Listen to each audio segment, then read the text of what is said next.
What we're going to do this morning is go through Affinity Publisher and set up our front cover, add text and bylines, things like that. We'll have a look at contents page. Contents page is more of an individual choice. I'll just show you how you can do a couple of different things in terms of layout with the contents page. And also putting together article pages, so how you can take your text, etc., into Affinity Publisher and lay out article pages, how you can use text boxes, how you can use text flow, etc. One of the key things is that you really want to try and have your content ready before you open Publisher. So if you could do all your typing up beforehand, save yourself a lot of time. Just share my screen now. If anybody's having any difficulties, if you could let David know on the Padlet page. If you lose me at any point, let us know, we'll stop, go back to anything. So yeah, if you can have your oh, I've lost it now, of course I have. Your text ready. What I've done today is I've just got ready some lorem ipsum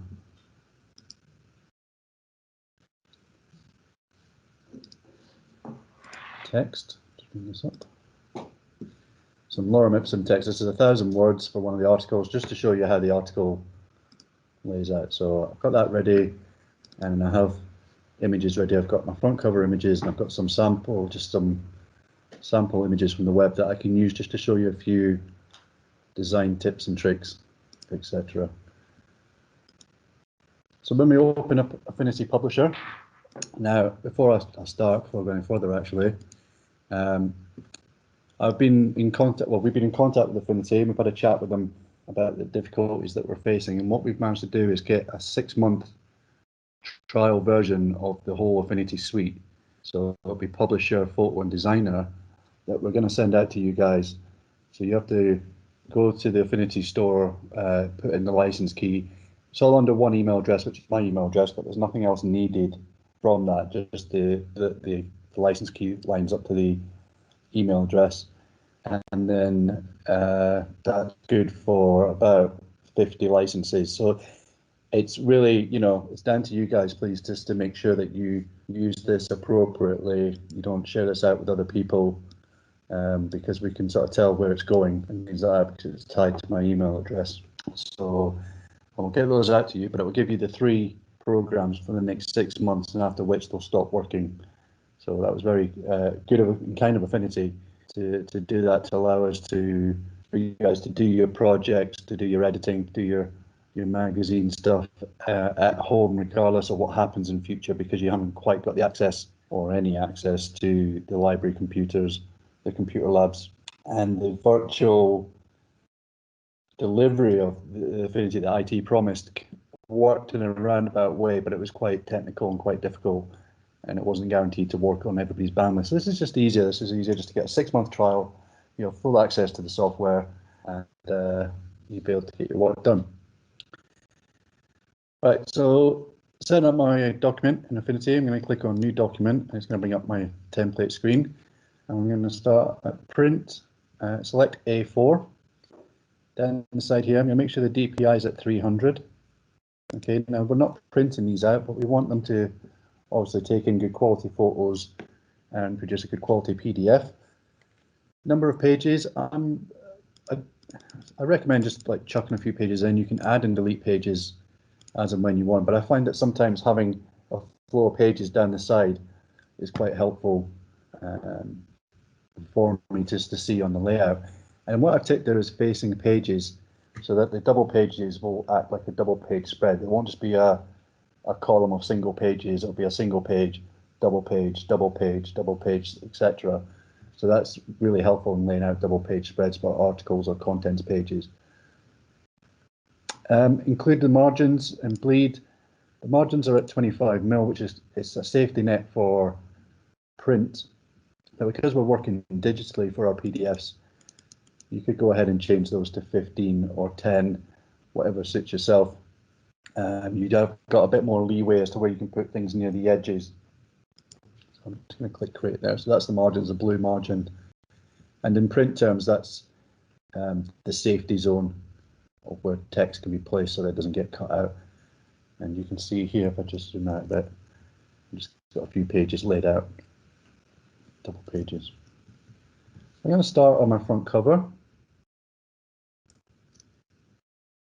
Make this full screen so you can see it a bit better.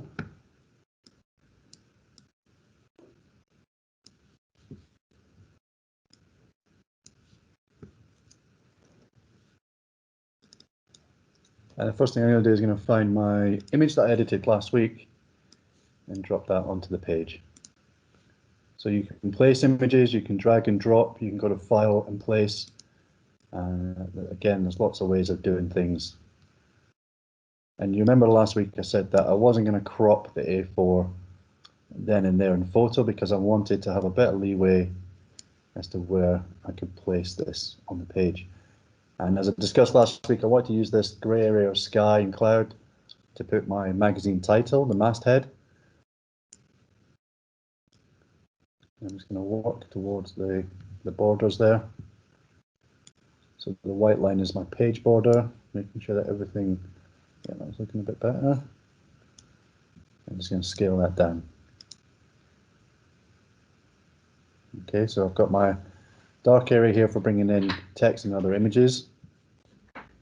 And if we go over to the layers panel, you'll see that the image is on its own individual layer and on this page. If I click on any other page, it brings up its own layer panel. So each page has its own layer panel. So it's really difficult to get confused to where you are. As long as you've selected the right page, you'll be in the right area. So anything I put above or below these layers here are all on the front cover page. Down the left-hand side, we have our toolbars, pretty standard stuff, selection tool to move things, text tool, table tool, word art, artistic text tool. So instead of drawing a text box, you can just draw freehand sort of letters. We have our pen selection. We have shapes that we can draw, and I'll show you how you can use those later on for creating cutouts and masks. We have placeholders. If you're not sure what you want to put into your page, you can use those to make rectangles and circles to place things into later on. Crop tool, color gradients tool. One of the really cool things about Affinity Publisher is when you have designer and photo installed as well, you can have access to all those tools.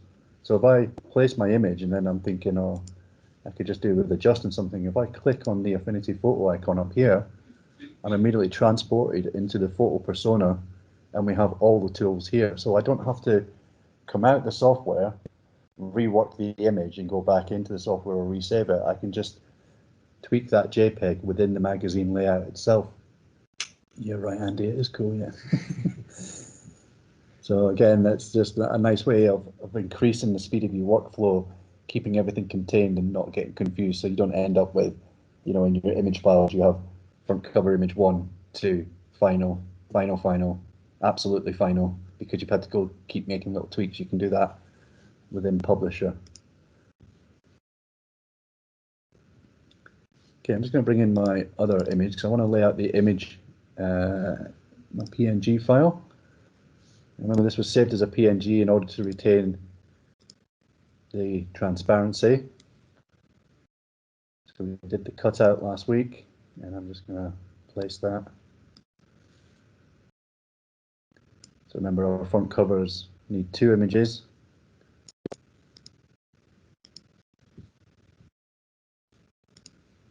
I'm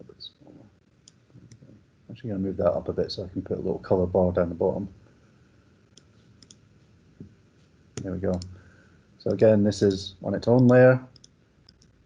I can put things in behind it, I can put things above it.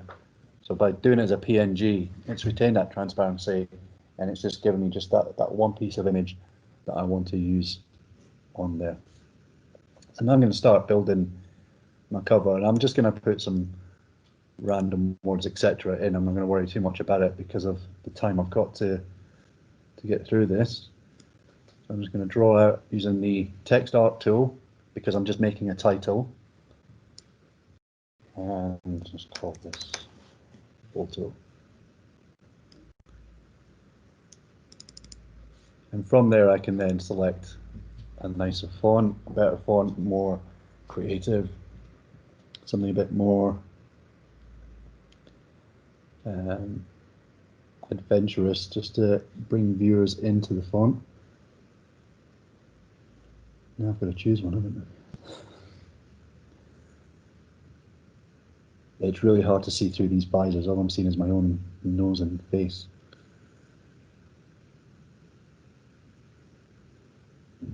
I should have really thought that was beforehand. Let's go for a nice chunky font. Okay, and the cool thing about the text tool as well is with the bounding box, I don't have to go through and resize the font.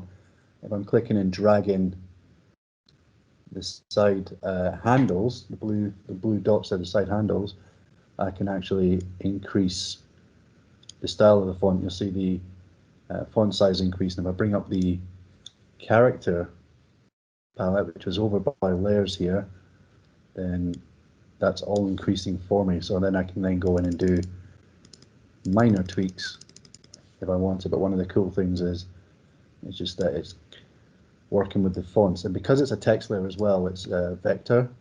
So you don't, unlike in Photoshop and stuff, if you resize text layers, you might get pixelation. Because this is vector layer, you still retain the full quality of that. So it just makes things a lot easier. You can just play a bit more with like sort of what you see is what you get. So if you click the text tool, select the text layer, go back over to our layers, and we select this text layer, and it just means I can make little changes by eye rather than going in as you have to do in some other softwares and do it, you know, by the calculations, by the digits, etc. The other thing is I've got my magnet clicked, and I think when you're starting out, this is really handy for snapping. And what you'll see is that if I bring it towards the center of the page, there's a green line going up and down the middle of the page. I'm not sure if that's coming through on the video or not, but that just showed me that I'm snapped to the middle of the page. So that O is vertically in the middle of that page, horizontally, sorry, in the middle of that page. And if I want to change the color of this, I can come over to my color palette. I can start clicking. I could actually, it's always a good practice, is to take our color dropper tool and perhaps select something out of our image. And I'll double click back on that, not come off my text, sorry. So that then we're drawing color. I managed to color correct the robin. Just pressing Command Z just to undo that. On your PC it'll be Control Z. There we go. So I'm matching color out with the photo, which then just makes it a bit more aesthetically pleasing. If I wanted to, I could take that from the orange and the robin just to tie up the top and the bottom. That's a bit better. So tying up the top and the bottom of the page, of the cover, sorry. And it's just giving us a, you know, a color logo there. It's just giving us something that's a bit more in, well, I was going to say in your face, but I mean more appealing, grabbing your attention.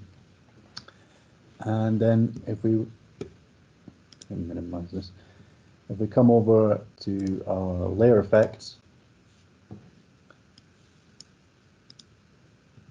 make sure you do select the item that you want to work with, in this sense the title, and I might just want to put in like a little drop shadow there, just to, again I'm going to go a bit harsh with this.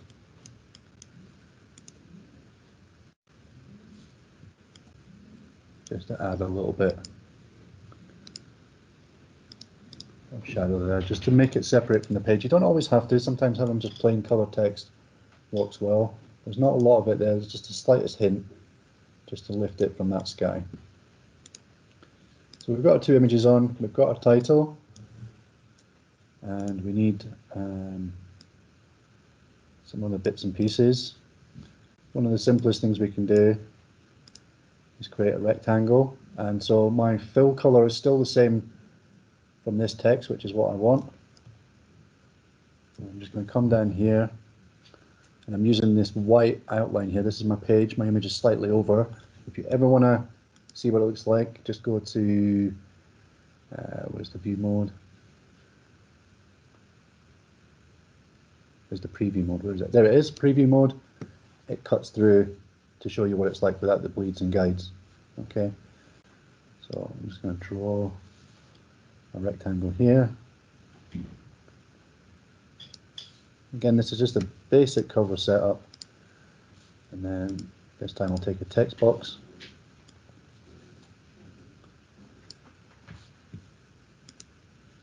And change this to white. And leave it as Arial so it's nice and clear, and I'll just put in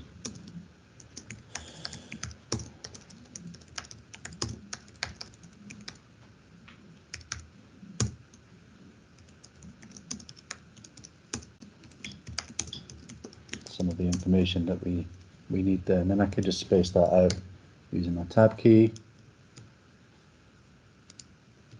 or I could have it layered up one above the other. And with this one, I'm just going to increase that text size.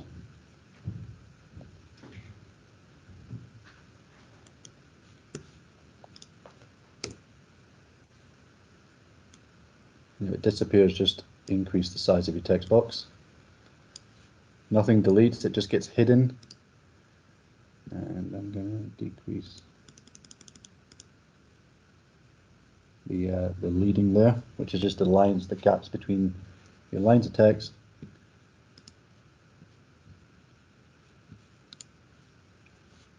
Again, just a very basic layout. Yours will be a lot more creative than this. Just got a lot to get through. And for our article headings as well, which we're going to include on the page, again, I could use the artistic text tool. I could use a text box tool. Let's just go with this one.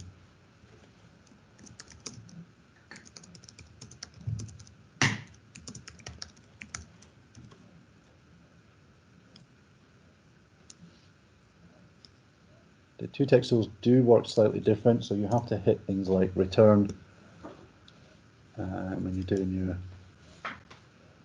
your layouts, but again, you're just getting a sort of what you see, what you get type of thing. So that might be one of our article headings. Again, it's going in line with our image, so it's relating to our image. And we might put another one up here.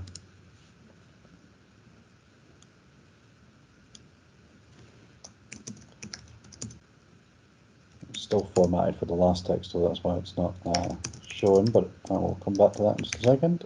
So finish typing that. Helps it up as well. See what happens when I don't get my coffee. And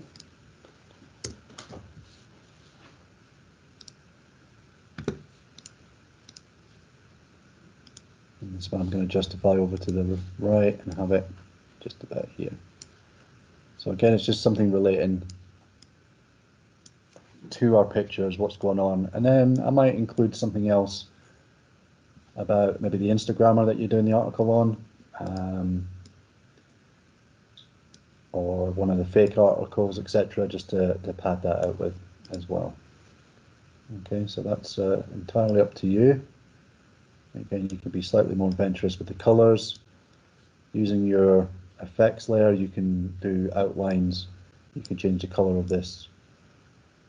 But you're looking for things that stand out on the page as well. Okay, and down here as well, we can put in things like our barcode, you know, December's issue, whatever it might be, or up here we might have December 2020 issue 43, whatever it might be.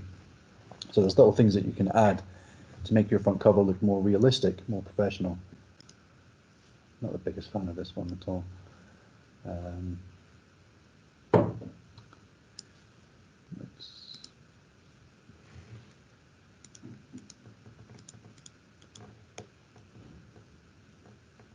If I was doing this proper, I would probably put, you know, Steve Galloway takes us on a rainy day in the peaks. There's my name involved. David McMahon discusses the robin in its habitat. There's David's name involved, so that's the student name, course module convener's name. and I might have photo and underneath life 30/20 December 2020 or something like that. So you've got the module code, and you can always put biological photography or other details, University of Nottingham logo somewhere else. Okay, so there's ways you can integrate it into the front cover. So again, it's looking realistic. So that's just a basic layout for front cover. We've taken our two images, we've added some text, we've added our title, and go through what you might want to consider for your contents page. So you have your editor's portrait. I didn't grab one. I'm just going to go back to take off preview mode so I can see my margins, etc. So I'm just going to draw this one out here. So this X would be where I put the editor's portrait and then put a bit of spiel about who I am, what I'm doing, etc. And then I'm going to start laying out some pictures onto here, and a couple earmarked for this one.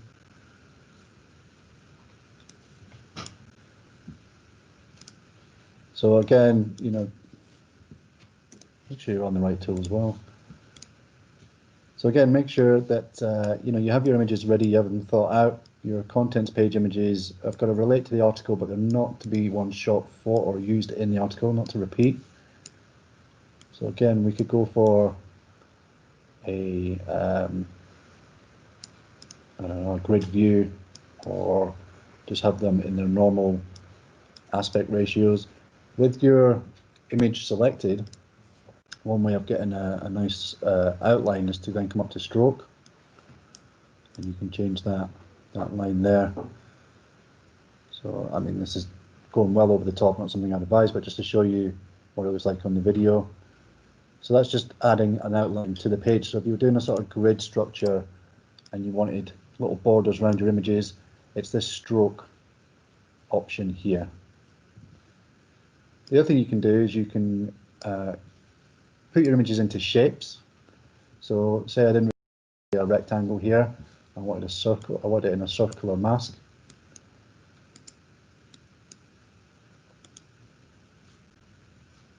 I really can't see through the slides, it's like looking through a bad prescription.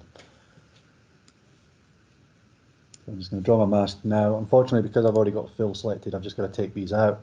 So if you go to swatches, you can get this red line. This is transparent, or just to turn the effect off.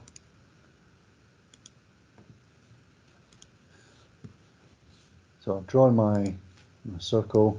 I'm going to make it smaller to fit the image.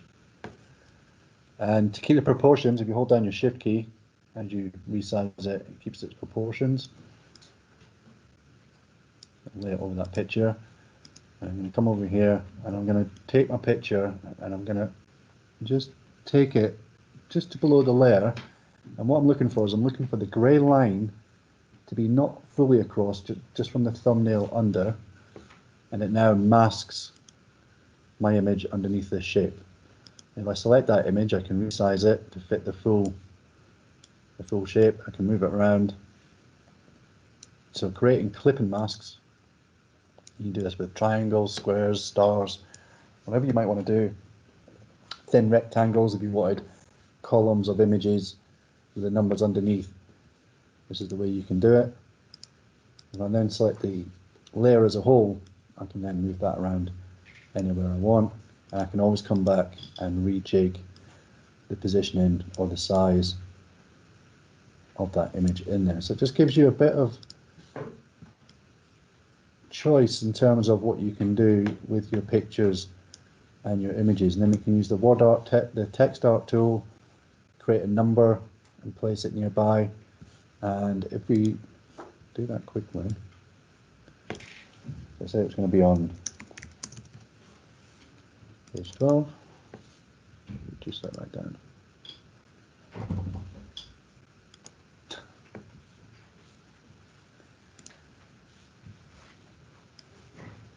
Move that in line where I want it. If I want to move stuff, if I come over to my layers and I want to move stuff in unison together, I just press Command click to select the two layers, and whatever I move, so the page 12 stays with the image that relates to page 12. Okay, so you don't have to constantly move everything and get it aligned again. I mean, It's up to you if you can do, but there's just easier ways of working. And again, you can see the sort of snapping happening as well. So that page 12 is in line with the bottom of the image, and then to the right hand side of the image, so it's all aligned within that square. And again, command click, and I can just move those around as I want. I can resize them together, move them around the page. So again, when you've got things ready like images, text, etc., it's just placing it into these sort of boxes, text boxes, image boxes, etc., and then selecting them appropriately means you can just move things around, so you can constantly tweak your design as well, and it doesn't become a massive headache like it would do in some other softwares. You can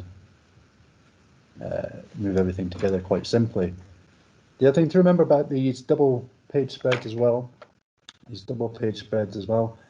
that because you're working digitally and we're viewing your PDF on a screen, we're not printing them out, you don't have to worry about this middle line cutting up the page. You can use this space appropriately.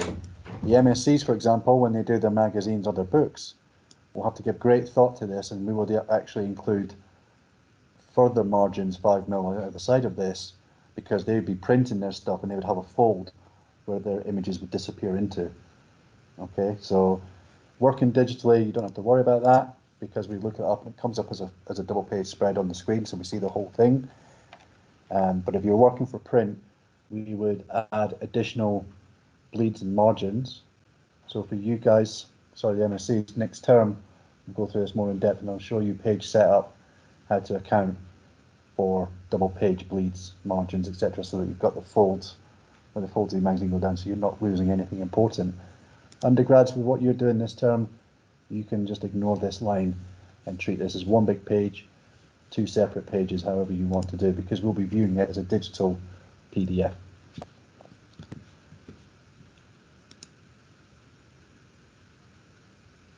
And again, if you wanted, I'll do it in here actually. So we'll start our first article. If you wanted your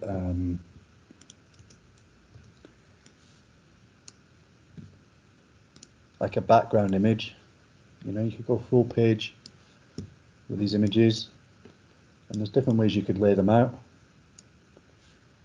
Okay, so that's a bit bigger than what I want it to be, so I'm going to come over to my crop tool, select the image first, crop, and instead of the blue circles, I've got little lines there. I'm just going to bring them to the page edges. Click the wrong thing there. It's because I really can't see through this visor. It's annoying the heck out of me. Okay, so that page is now, that image is now cropped to the page size. And remember, you're creating a digital PDF, so it doesn't cost you anything to have a number of pages. It doesn't cost you anything to, you know, take extra page, extra space, etc. I think what we talked about in one of the previous lectures is that in this project, some of the undergraduates, you know, we get like 3 double page spreads with the articles plastered all in, so 1,000 words across 2 pages. It doesn't cost anything to do a couple of additional pages. There's no page count as such, there's just a word count and, you know, image count, sorry. But how you separate those out onto the page, you can take your time, you can take space, you can lay things out and give it its own space as well. So I'm just going to come here, I'm just going to lay out a very basic article. And the reason I've done this as well is because I've given some thought to what the image is actually doing. So because the cat is actually looking across this way, that's why I've put the text and the title on this side of the page. If I put the cat on this page and then try to put a title above it, the cat would be looking out at the magazine. Okay, whereas here, you're giving some thought to what the content of your image is, where it's looking, where its eye line's going, so that as a viewer looks to the image, and whenever we see a portrait of an animal or an insect, we always go straight to the head or the eyes, because that's our point of contact. And it's looking back in, and also the body's curved as well, so it's got this leading you back towards this text. The only fickle thing about this type of software is making sure you select the white box to delete. But Control Z or Command Z will become your best friend.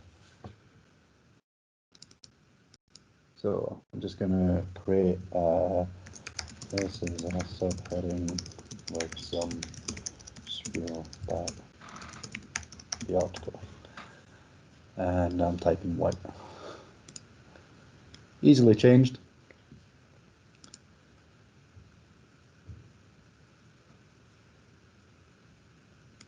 So this is our subheading. So you can set up, if you want to go further in depth, I cannot spell today.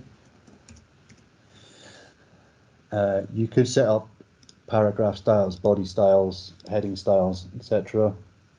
Some of these are already built in for you, so that you can get a start on those. But you can set up your own ones when you go into setting up the body. You could set up the document. You can set your own styles up, and again, MSDs, that's something we'll go through next term. So I'm going to line that up.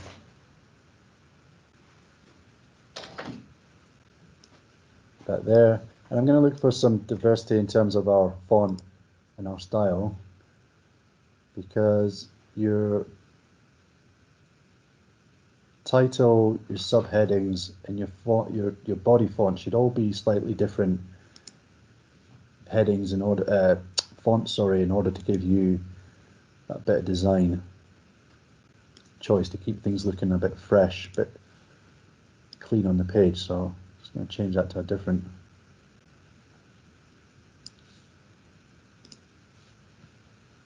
And then I'm going to, because I realise I've called this cat and I've got no other pictures of cats, but we'll just throw some random pictures and text boxes in. So I've got my 1,000 words ready, so I'm just going to lay out this article. I'm going to select all my text that I've written up in a word processing software. It's been spell checked, grammar checked, and I'm just going to paste this in to this text box. Now, obviously, not all the 1,000 words have fit into that text box, and in other programs that would have been a major issue. We'd have to copy and paste what we could just fit into the text box, etc. But in Publisher, we have this red eye and this red arrow here, and if I draw just another text box, and I'll draw up full page this time just to show you the effect. If I click, I'm going to go back to my arrow, sorry. If I click where I've got that line with the two squares and bring it to this text box, it fills in my text and it's linked up. And then if I draw, it's text flow. Text flow. And again, if I click, I don't like using the keyboard shortcuts when I've got a text box because I always end up typing the letter that is the. Okay, so there's my 1,000 words across 3 text boxes. Now the cool thing is as well, is that if I resize these, for example, if I resize this one, the text automatically flows into the next box. Okay, so if I resize and play about with my text layout, it automatically resizes and reflows it. So if I want to add images, I want to add wraparounds, this will now automatically reflow my text across the page. So you're not copying and pasting, copying and pasting, copying and pasting, trying to make it fit into individual text boxes.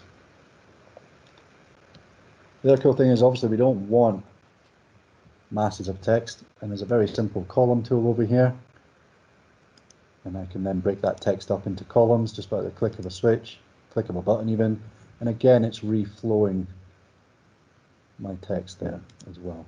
Okay, if I then want to bring in an additional image, just take this one here.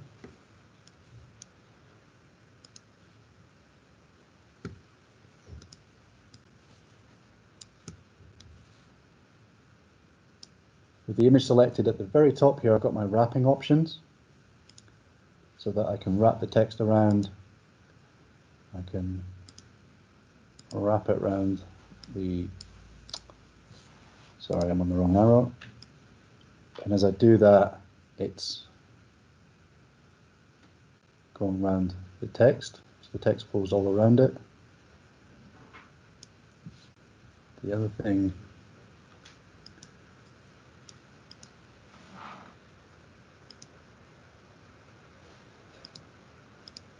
keeps going to my transform tool, bear with me a second.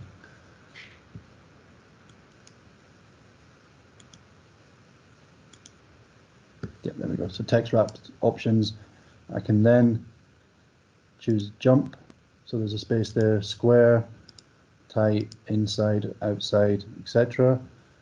If I go to jump, for example, and then I want a bit more space underneath the bottom of the picture, I can increase that. If it's square and it's too tight around these edges here, again, I can create those borders to give a bit of breathing room. You know, when David went through some of the examples, we saw that sometimes some of these were just a bit too tight around. Too tight around the image. So you're giving your image space around your text. Okay, so wherever I put that, even if I move that over here, all my text is now flowing in line with everything else.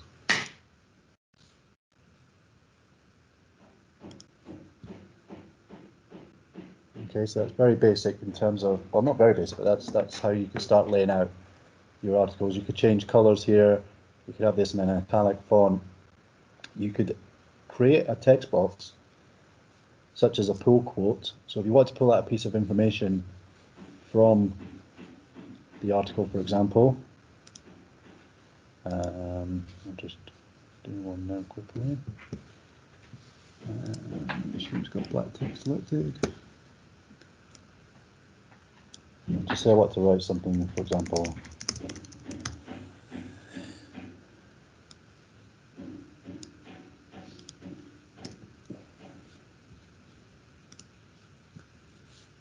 Again, I can do the same wrapping options with a text box that I can do with my image. So I can have that square around. So you can pull out a pull quote, something that's, you know, you've got a quote from an expert or something you just want to highlight to the reader. You can wrap text and you can wrap images as well. So it just gives you quite a lot of versatility of your page design as well. We'll do another article opener, and I just want to show you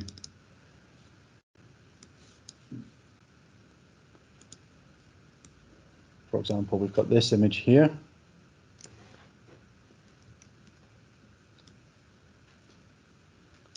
I'm just going to resize this to fit on the page. But I want this to be a double page opener. So what I'm going to do is I'm going to create a text, a rectangle. And the first thing I'm going to do is go to my color dropper. I don't want it that color. I want to select this blue here. Make that. Select the blue and then click off the image. Okay, so you then got the blue as the foreground, and then if I go to draw a rectangle now, it will fill this with that same blue. And up here we've got our arrange panel. I'm just going to send this to the back. It hasn't done a great job there, but usually what you can do is, because I've taken it too far from the corner, but if you've got a solid color background, you can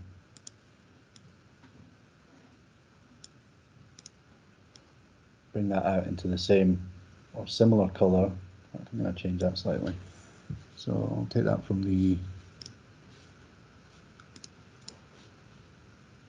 bottom, more dominant blue. And then if I click back on my,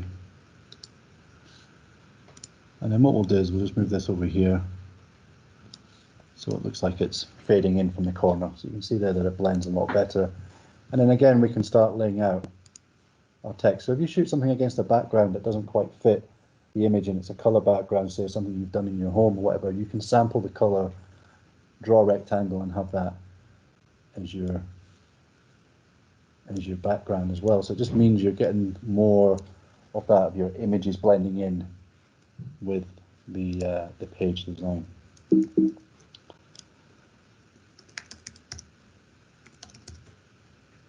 It's a jellyfish, right?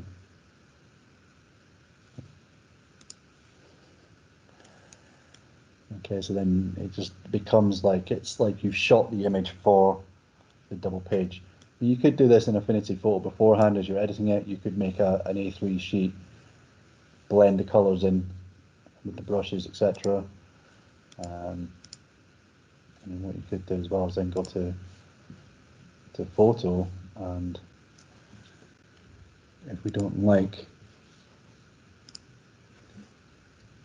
the blending at the top, I'm going to add a layer mask and take my black brush. Where is it? There it is.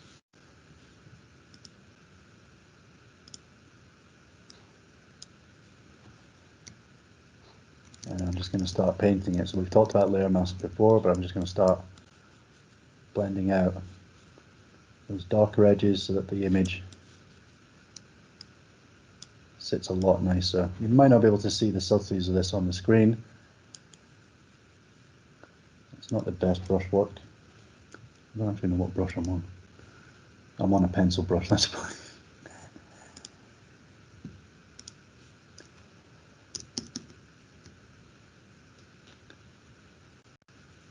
So I'll just brush that out. And again, I haven't had to go all the way over to Affinity Photo. I haven't had to resave the file. I'm just literally masking it off on my page to blend in better with the colors, which is just a super fast and easier workflow.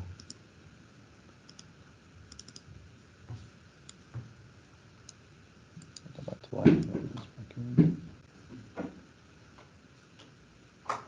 Okay, so then instead of doing a cutout, we can actually do the blending in the cutout as well right there on the page if we wanted to, using our Affinity Photo setup.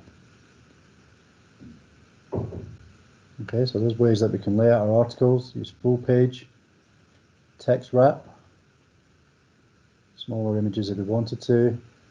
We've done images and shape boxes.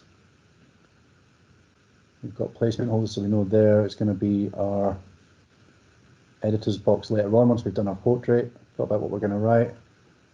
We've done front cover, using our images, using our PNGs. So any questions? Any questions, mate? Someone keeps asking about branding of the university logo, and I've said you don't have to adhere to the branding guide. Yeah. No, but if you can repeat that for me, because they just keep repeating on about the same question. Okay, so branding of the university logo. I've been on the wrong end of this when we did our exhibition, but for this project, the university logo is there, but it does not have to follow the branding guidelines that the university set out. So on Moodle is a folder of the university logos. Choose which one you want to use. The white transparency, the black transparency, the white box, the black box, the blue one. You do not have to follow the guidelines that they set out in their press kit. This is just for student projects, but we do need the logo on there somewhere. They can create their own university logo. You can create your own logo, yeah. If you want to make it into orange or red or do it slightly different or just have the tower, you can do your own, but something that relates to the University of Nottingham because it is a coursework piece.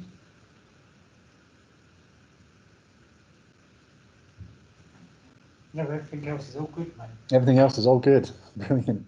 MSC's. The only other thing is about, do they have to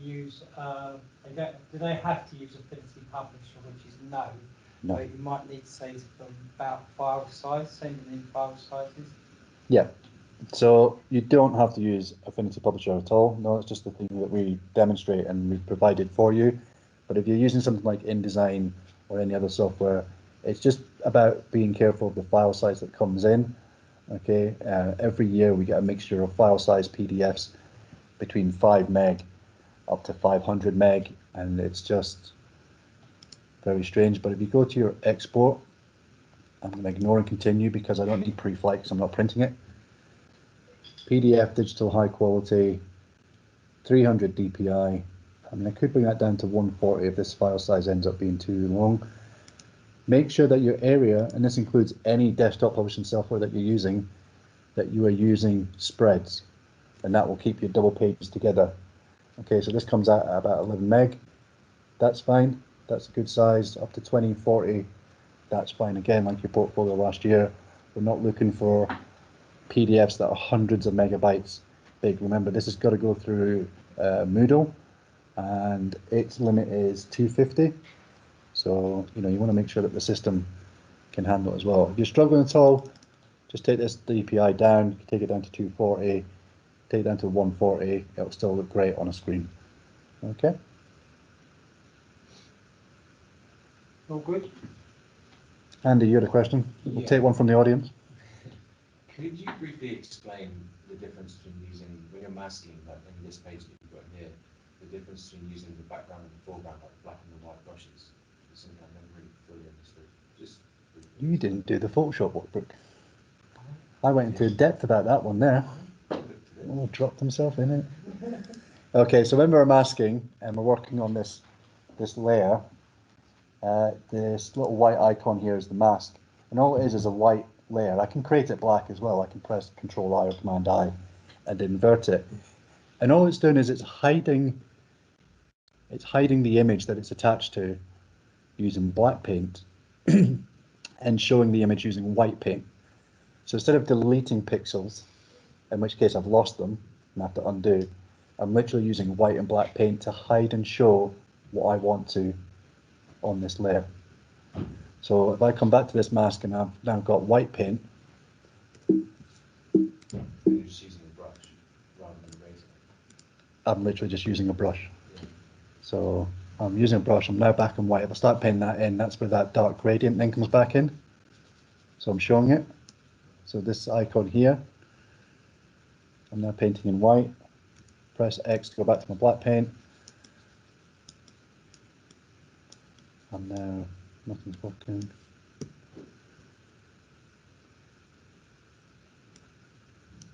Hang on, it's taking me off my paintbrush tool. I'm now hiding it.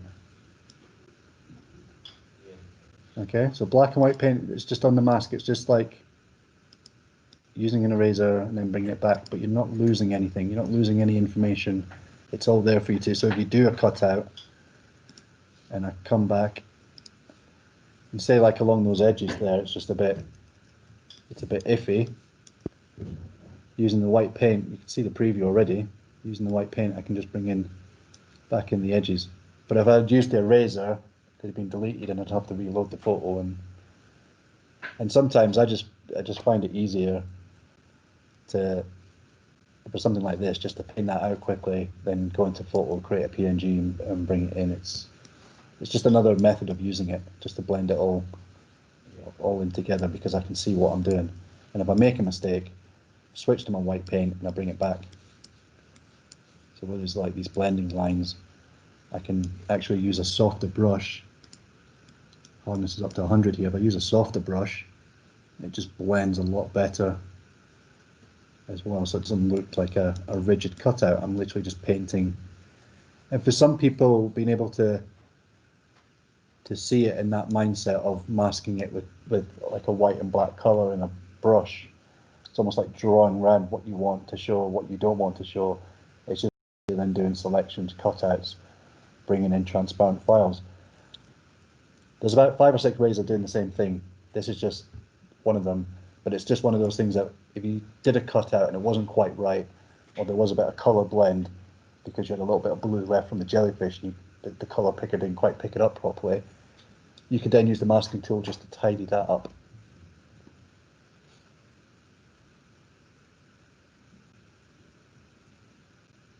Anything else from any rooms?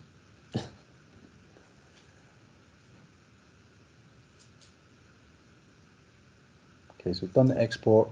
I don't think there's anything else that'll be. No, I can't really think of anything. You wanted to do gradient fills on your text, for example, or on your backgrounds. I'll add a page. So I'll just add 2 pages after the last page. And also, just while I'm here actually, if you select pages, you can change, so I'm pressing Command click, and if I wanted the jellyfish article before the cat one, I can move that around quite easily using this this view over here, the pages view. I can rearrange my magazine. Again, you might have to change the numbers on your contents page, so you might want to do your contents page at the end after you've laid out.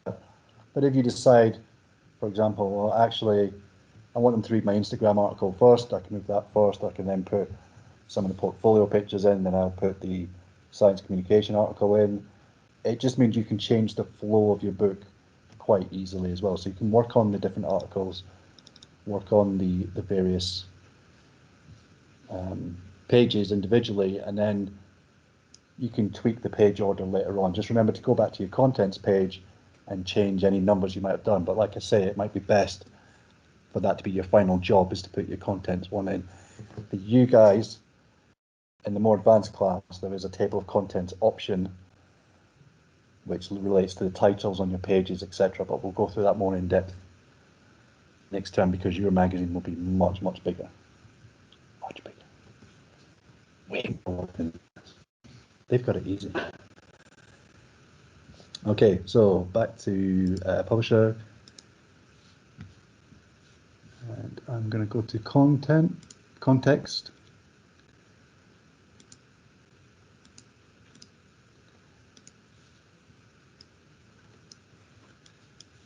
Why is it not working?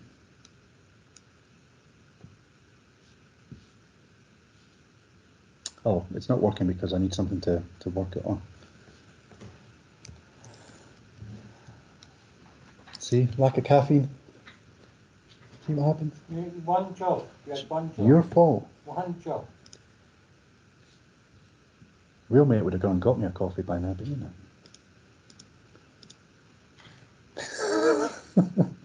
That's going to bite me in the ass tonight. Okay, so my context, fill, and linear, I've now got a gradient fill on my text, which again just adds a little bit of polish to it, adds something a little bit different than just the standard fill of text. Again, it's just clicking this tool, selecting what I want to be gradient filled, which is just this text, and it's just masked it nicely. So again, a bit of a gradient, it just really pops up the page rather than just a color fill as well. So there's a little things you can add to your text, to your rectangles. So if we go to if we select our blue rectangle, for example, I'll draw this out first. You can see the horrible masking I've done there. But basically we can put in a gradient fill there to make it look like the whole page kind of underwater, you know, light at the top descending towards a bit of darker area. And that just means I've got the opportunity to come back there and tidy up that mask.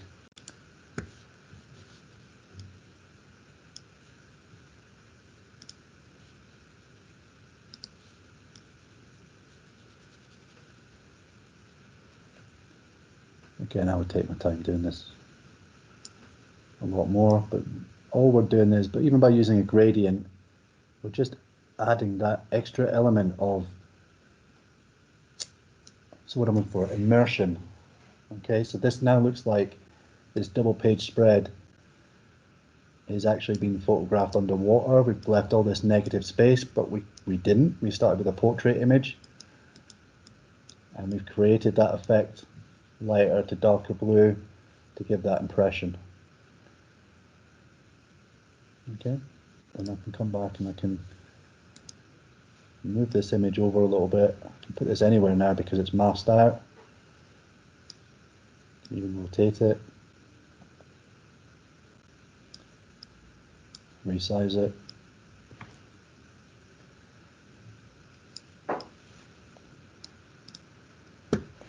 And again, it just makes it look like it's been shot underwater, so that gradient fill just adds some extra dimensions to your pages, to your typography.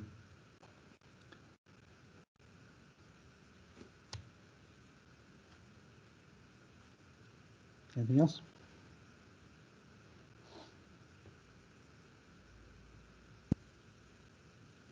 Anything else?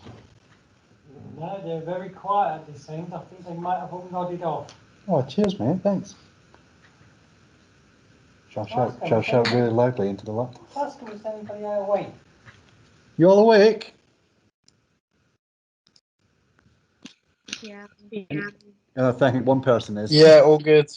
Are there any questions about Publisher or any of the techniques? I'm quite happy that if people want to know something, you can email in. If it's a quick tip, I'll quickly do a quick screen grab to show people. But has anybody got any questions right now about Publisher? Okay, that resounding silence is a no. No, we're all good. Okay, cool. Right, I'll get the file, the license keys out to you today, so that you can get that installed. You can get the full suite and start playing about with that. You done? I'm done.